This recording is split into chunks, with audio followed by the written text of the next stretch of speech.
A gente conversa mais uma vez com o presidente da Câmara dos Deputados, Rodrigo Maia, que faz a gentileza de parar uma agenda muito cheia, que eu sei, para conversar conosco. Então, presidente, muito bem-vindo ao Expresso. Eu já começo falando muito obrigada por esse tempinho. Prometo que a entrevista será rápida e proveitosa. Muito obrigada, presidente. O senhor me ouve bem? Aqui, Mona Lisa falando. Isso aí. Eu estou ouvindo o senhor... Ouvindo bem. Ah, então tá, agora sim, eu estava ouvindo um pouquinho baixo. Presidente, eu e o Yuri Pita vamos começar a entrevista, mas claro, se der tempo, a gente conversa também com os nossos analistas, Fernando Molica e Thaís Arbex. Presidente, minha primeira pergunta ao senhor foi de uma das entrevistas e declarações que o senhor deu hoje, uma frase forte em que o senhor diz que o Congresso, independentemente do governo federal, se não tiver uma sinalização clara e precisa do governo federal, sim fará um plano de vacinação. Eu gostaria que o senhor explicasse o que é essa sinalização e se o senhor está sentindo o que muita gente está sentindo, que é um certo descompasso nos calendários, por exemplo, quando a gente escuta as autoridades de São Paulo, o governo federal, a Anvisa e o Ministério da Saúde. Olha, sem dúvida, isso começa a preocupar a todos, é o que a gente tem recebido de demanda, de preocupações, inclusive de um crescimento grande da insegurança das pessoas, muita gente, né, precisando, aliás, todos precisando da vacina, até porque a gente sabe que a imunidade cai e você pode ter, inclusive, o Covid pela segunda vez. Eu estou mais preocupado com a Anvisa. Eu acho que a Anvisa está trabalhando de uma forma que não me parece a mais adequada como uma agência de Estado. Acho que o governo está cumprindo o papel dele, o presidente está defendendo aquilo que ele acredita. Acho que o governo de São Paulo, né, apostou na vacina junto com os chineses e parece que ela vai ficar pronta antes das outras vacinas, mas eu acho que essa não tem que ser o nosso debate. Nosso debate aqui tem que ser, e até como o próprio presidente falou, todas as vacinas aprovadas pela Anvisa precisam estar à disposição do setor público, também à disposição do setor privado. Eu acho que o papel da Anvisa é que tem me gerado mais preocupação, inclusive a reação hoje da Anvisa à coletiva do governador de São Paulo. Eu acho que a Anvisa precisa garantir uma maior transparência e o seu papel de agência de Estado. Nós não criamos essas agências ao longo dos últimos anos para que ela sirva a uma disputa política ou que ela tenda para um lado do jogo político. Infelizmente, existe uma disputa política entre São Paulo e o governo federal, que não é bom, mas acho que a agência precisa nos dar mais tranquilidade, que não participa disso e não participará disso. Sabemos da qualificação do presidente da Anvisa, é um quadro da Marinha muito qualificado, mas não pode passar para todos nós a impressão, ou para parte da sociedade, que a Anvisa, de alguma forma, tende para um lado ou tende para o outro nesse processo. Presidente, eu preciso, então, diante dessa sua resposta, fazer uma segunda pergunta. Com toda a elegância da sua resposta, eu faço uma pergunta na sequência.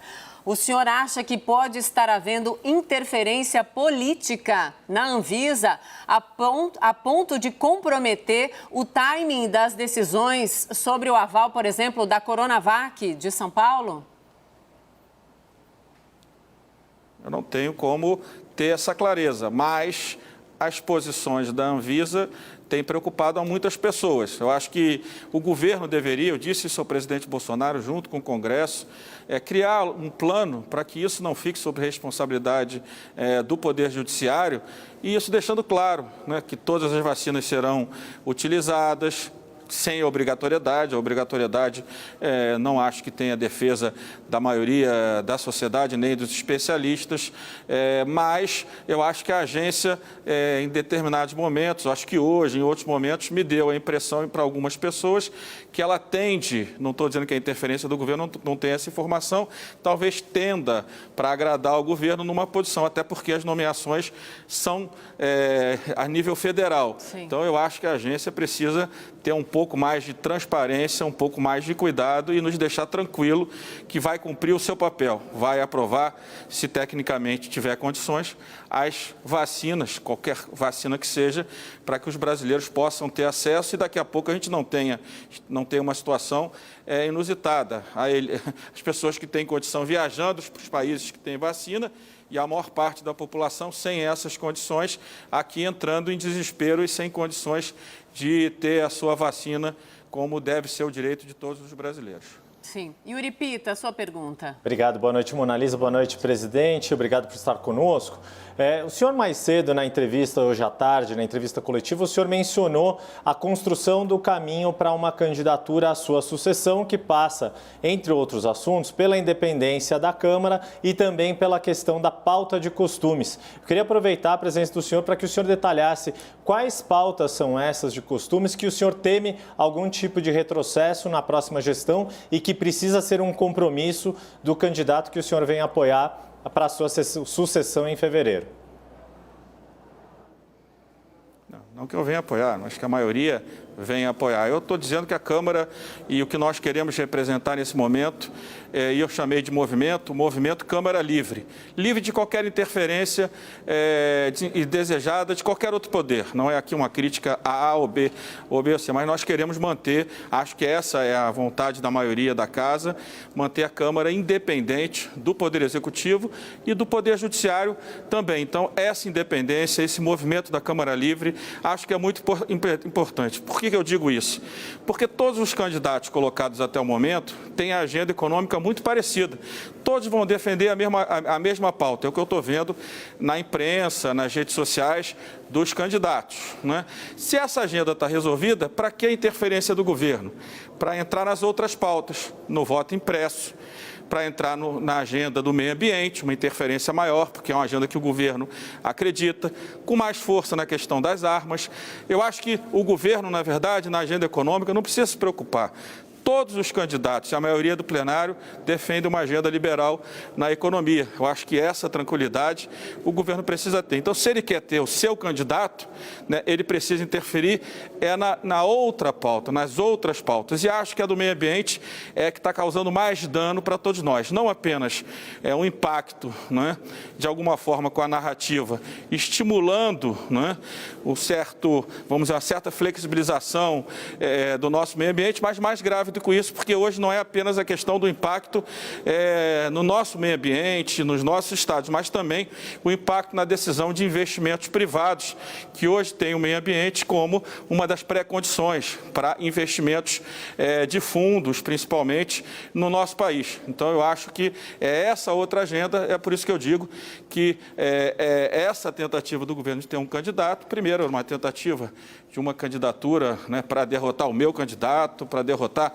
o meu nome, quando alguns especulavam e imaginavam que eu poderia ser candidato com uma decisão favorável do Supremo Tribunal Federal, uma parte importante saiu da frente. Então, agora ninguém pode dar desculpa mais. O importante é que agora a Câmara possa, né, esquecer um pouquinho a agenda da sucessão e caminhar para essas pautas, como a gente está fazendo hoje, e vai até quinta-feira, votando a regulamentação do Fundeb amanhã, votando o projeto que regulamenta a relação das dívidas, a situação da dívida dos estados com o governo federal, o projeto que libera recursos dos fundos federais para que o Tesouro possa administrar melhor a dívida pública. A gente sabe que a pressão sobre a renovação dos títulos públicos está aumentando muito, e torcer para que o Senado, o governo que prometeu a PEC emergencial, a do teto de gastos, né, tão falada, para 5 de dezembro do ano passado, que apareça esse relatório, que o Senado vote o mais rápido possível, para que a gente possa trabalhar. Eu estou disposto a tentar convencer deputados e deputadas que a PEC emergencial precisa ser promulgada antes do orçamento público. Por isso que tem feito a defesa que o governo, que prometeu para 5 de dezembro de 2019, coloque essa matéria junto com o Senado ainda essa semana, no início da outra, e que a gente convença os parlamentares que é muito importante para que a taxa de juros continue baixa, para que o Brasil possa crescer de uma forma mais sustentável e numa média maior do que das últimas décadas, para que a gente possa reduzir o desemprego. Para tudo isso, é importante, como primeiro ponto sempre, a PEC emergencial. E nós estamos tentando construir, o líder Ricardo Barros falou agora no plenário, tentando construir um acordo para votar a reforma tributária esse ano ainda. Vamos ver. O Fernando Molica, presidente, o nosso analista, também participa da entrevista. Molica, bem-vindo, boa noite. Boa noite, presidente. O senhor falou há pouco na PEC emergencial. É uma PEC que prevê medidas duras, como, por exemplo, no limite a redução de jornada e de salários dos atuais servidores em até 25%. O senhor acha que o governo vai se empenhar mesmo na aprovação dessa PEC? Olha que coisa interessante, Molica. Pela decisão do Supremo, quando declarou inconstitucional esse artigo da LRF, que reduzia a carga horária com salários até 25%, no momento em que os estados estivessem desrespeitando, no caso do governo federal, a LRF, o Supremo decidiu pela inconstitucionalidade desse artigo e manteve na Constituição a possibilidade da demissão. Olha que coisa interessante. Nós hoje podemos podemos demitir. Mas não podemos, num momento de crise como a pandemia, que a arrecadação pode cair 30%, fazer uma redução, né, junto com essa queda abrupta da arrecadação, e ela acontece, nós vimos esse ano que, de fato, infelizmente, pode acontecer, né? Então, acho que seria importante, sim, o governo encampar e que todos nós juntos convencêssemos a sociedade que essa é uma decisão intermediária em relação a uma demissão que é uma coisa definitiva, como também a correção monetária de aposentadorias acima de um salário e meio, algo assim, para que a gente possa, nesse período de 2 anos, seria por 2 anos esses cortes, a gente possa encaixar nisso não apenas uma ampliação do Bolsa Família, mas também uma sinalização clara para aqueles que querem investir, que a política do teto de gastos, a política de respeito às leis de controle, como a LRF, a própria regra de ouro que está na Constituição, que isso tudo está mantido para que aqueles que queiram investir no Brasil possam continuar investindo e a gente possa continuar se beneficiando de uma taxa de juros tão baixa que nós nunca vimos. Nós devemos isso tudo no início do governo do presidente Michel Temer, com o teto de gastos, com a reforma trabalhista, depois com a previdenciária no governo do presidente Bolsonaro, mas a situação de hoje, ela precisa de regras claras e de responsabilidade fiscal para que o Brasil possa continuar na trajetória correta, apesar de todos os problemas que nós vivemos no ano de 2020 em relação à pandemia. Presidente, agora a nossa outra analista, Thaís Arbex, também participa. Thaís, boa noite, bem-vinda. Boa noite, Mona. Boa noite, presidente. Quero falar da decisão do Supremo Tribunal Federal, presidente. O seu partido teve um bom desempenho nas eleições municipais, mas a partir dessa decisão do Supremo, corre o risco de ficar sem a presidência das 2 casas, Câmara e Senado. Minha pergunta é: como o senhor avalia a posição do DEM na Câmara e se o nome do deputado Fernando Coelho Filho é um nome possível para o senhor apoiar na sua sucessão? Olha, eu não vou discutir nomes, né? O DEM tem quadros para presidir a Câmara, o Senado, para governar estados daqui a 2 anos, além dos que já governa, inclusive para ter um candidato à presidência da República, né? Nós não podemos nunca, um partido com quadros, né, pode ter a presidência da Câmara ou não, a presidência do Senado ou não, né? O que ele não pode é viver desse poder sem construir uma estrutura partidária e quadros que nos representem com a importância que o prefeito de Florianópolis, o prefeito de Salvador, o prefeito de Curitiba, não é o prefeito do Rio agora, a partir do próximo ano, daqui a algumas semanas, continue representando, como o governador Caiado, o governador de Mato Grosso, de Tocantins, continue representando o nosso partido. Então, o nosso partido construiu um caminho que veio de lá de trás, muito difícil, a renovação de geração, a tentativa do PT primeiro de acabar com o DEM. Agora mesmo o presidente Bolsonaro não tem muita simpatia pelo DEM, né? O DEM sempre sofre esse tipo, vamos dizer assim, de conflito pela sua independência, pelas ideias que defende com muita convicção e principalmente pelos quadros que tem. Tendo ou não a presidência de uma das casas, eu tenho certeza que o DEM vai continuar nessa trajetória e será o grande construtor e, se possível, trabalho eu para isso, ter o candidato à presidência da República no campo do centro. Presidente, o senhor poderia ser esse candidato, então, à presidência da República? Depois dessa fala, eu tenho que perguntar. É Mona Lisa, mais uma vez, falando com o senhor. Não, olha, Mona Lisa, eu tinha uma avaliação há 2 anos atrás, nacional, na ordem de 8%. Hoje ela varia entre 20% e 25%. Né? Depende muito de como os radicais das redes sociais, em determinados momentos, me atacam essa avaliação. Mas é uma avaliação muito positiva para um presidente da Câmara e é uma avaliação muito forte, mas ainda insuficiente para um projeto nacional. Eu prefiro, porque acho que tem maior habilidade para construir consensos, construir alianças, coordenar um grande consenso entre a centro-esquerda e a centro-direita, que nós temos aí um grande problema para fechar uma aliança entre esses dois campos, que é a agenda econômica. Eu acho que eu sou capaz, acho que aprendi muito à frente da presidência da Câmara nos últimos anos e, como eu disse, acho que sou capaz de construir dentro desses partidos um grande consenso, fazer um documento deixando claro quais são os nossos compromissos. Né? Nas outras agendas, eu acho que tem muita convergência. Na agenda econômica, como nós vamos conseguir nos reunir, unir esse campo, porque aí eu acho que passa a ser uma candidatura muito forte e certamente favorita para o projeto de 2022. Então, eu prefiro tentar, se os partidos entenderem isso, cumprir esse papel de amarrar as pontas, trazer a centro-direita e a centro-esquerda e trabalhar nesse ponto que eu acho que vai ser o grande ponto de divergência, que é a pauta econômica entre a centro-direita e a centro-esquerda. Eu acho que se a gente conseguir alinhar essa pauta econômica, passa a ser, independente do nome, o campo mais forte das eleições de 22. Yuri Pita. Obrigado, Mona. Presidente, eu vou manter então o que o senhor está falando dessa construção de candidatura do centro para 2022. O DEM não é mais um partido de direita? O DEM caminhou para a esquerda e se tornou um partido de centro? Olha, vamos falar um pouquinho da história do DEM. Sim.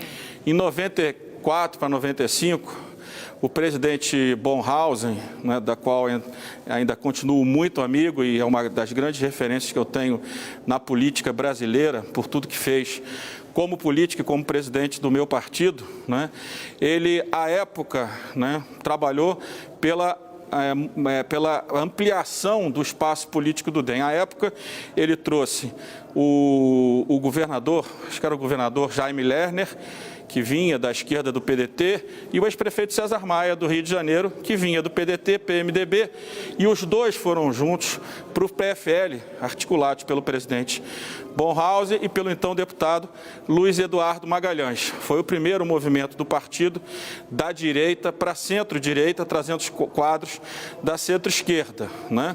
Historicamente da centro-esquerda. Em 2006 para 2007, quando o presidente Bonhausen entrega para mim a presidência do partido, faz exatamente o mesmo movimento, um movimento de ter um quadro com relações históricas na política, mas a centro-esquerda, apesar de eu na economia ser mais liberal do que o meu pai na própria carreira política dele, né? Nesse movimento, a gente também renova a geração, dá espaço para novos quadros. O próprio retorno do prefeito Eduardo Paes para o DEM vai também em encontro disso. Como pensa muito mais parecido na economia com César Maia do que comigo, também passa a ser uma peça que tem uma agenda mais de centro-esquerda dentro do DEM. É claro que o DEM caminha nessa linha, mas não por acaso. Caminha nessa linha porque isso foi pensado desde a década de 90 pelo presidente, pelo senador Bonhausen, depois por todos nós em conjunto, agora com a liderança do presidente ACM Neto. E, de fato, hoje o DEM é um partido e o segundo turno no Rio provou isso, que a gente consegue certamente dialogar com a direita, dialogar com a centro-esquerda. Mas eu acho que o Brasil precisa de uma grande aliança entre a centro-esquerda e a centro-direita para que a gente possa, de fato, ter um governo que seja um governo de mais